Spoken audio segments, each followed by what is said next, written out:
Celui qui a l'habitude de porter sur lui le talit katan, il le mettra sur lui le matin, et ensuite il mettra les téphilines chez lui à la maison, et il ira ainsi avec les tzitzit et les téphilines à la synagogue, afin qu'il entre dans la synagogue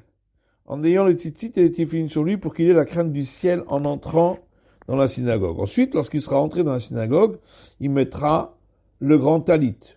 Et les gens ont plutôt l'habitude de mettre le grand talit chez eux et les téphilines et de là partir à la synagogue. Si, sur la route, pour aller à la synagogue, il y a des saletés, des excréments, ou il y a des non-juifs, et il ne veut pas se présenter à eux habillé du grand talit ou des téphilines, il peut mettre le talit et les téphilines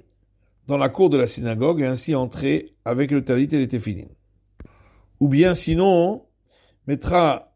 les téphilines chez lui à la maison et les couvrira avec son chapeau et son vêtement. De nos jours, les gens n'ont plus l'habitude de faire comme faisait Rabbeinu Asher, c'est-à-dire de mettre les téphilines juste avant de dire la bénédiction au Terre Israël Betifara, qui couronne Israël de splendeur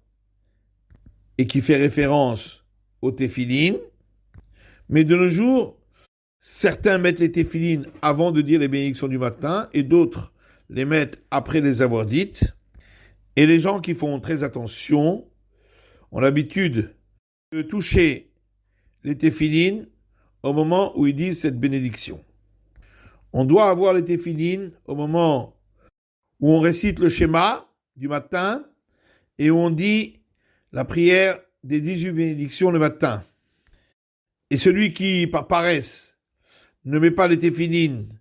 avant de réciter le schéma du matin, c'est comme s'il prononçait un faux témoignage sur lui-même,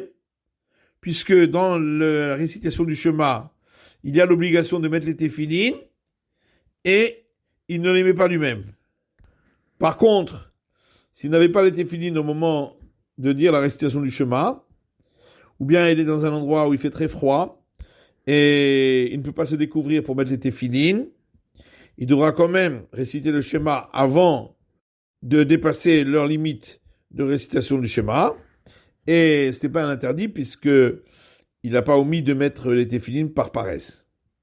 Également, au moment où on dit le passage dans le schéma « Et tu aimeras l'Éternel ton Dieu Tout-Puissant », on doit penser dans son cœur à l'amour de Dieu Tout-Puissant pour ne pas que ce soit un faux témoignage sur soi-même.